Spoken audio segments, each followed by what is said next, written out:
তিতুমিরের কথা আপনারা সবাই জানেন। তিতুমির রাহিমাহুল্লাহ বাংলায় এসে এই দাওয়াতটা শুরু করছিলেন। বাংলার তখন মুসলমানদের অবস্থা কি?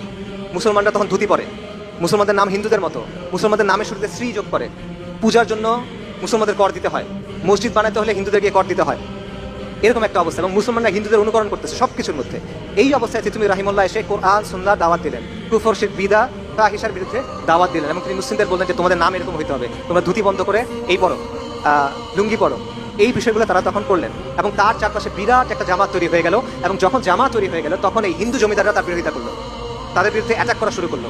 এবং তখন নারিকেল বাড়িয়াতে একটা বিরাট মসজিদ ছিল, সেইখানে তারা একটা কেল্লা তৈরি করলো, যেটার নাম হলো বাসের কেল্লা। এবং খণ্ড খণ্ড যুদ্ধ হলো, যেখানে তারা ইংরেজ আর্মিকেও পরাজিত করলো।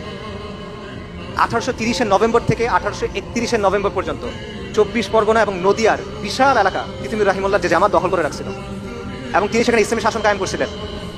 তিনি নিজেকে বাদশা ঘোষণা করছিলেন ওইখানে, এবং ওখানে কাজী ছিল, ওখানে ইসলামী শরিয়া অনুযায়ী আদালত ছিল, বিচার হইত। পরবর্তীতে 1831 সালে 19 নভেম্বর বাসের কেল্লায় ইংরেজদের বিশাল বাহিনী আসলো। ফজরের পর আক্রমণ হলো। তিতুমির রাহিমাহুল্লাহ তার সন্তান সহ, তার জামাত সহ শহীদ হয়ে গেলেন। তার বাহিনীর সেনাপতি ছিল গোলাম মাসুম, তার ভাগ্নে। তাকে ইংরেজরা বললো যে তুমি মাফ চাও, ক্ষমা চাও, তোমাকে ছেড়ে দিব। উনি বলেন আমরা ফিরিঙ্গি কাফেরদের কাছে মাফ চাইবো না। তখন ওনাকে ওইখানে ফাঁসি দেওয়া হলো। এবং তখন ইংরেজ বাহিনীর এক মেজর বলতেছিল যে আমরা আজকে জিতছি, কিন্তু আজকে যারা প্রাণ দিছে সে তার নিজের ধর্মের জন্য যুদ্ধ করছে, এবং সে তার দেশের জন্য যুদ্ধ করছে, এবং তারা মহাপুরুষ। ইংরেজরা এটা বলতেছে। এটা হলো আমাদের আজাদির আন্দোলনের ধারা, এটা হলো আপনার পূর্বপুরুষ ভাই।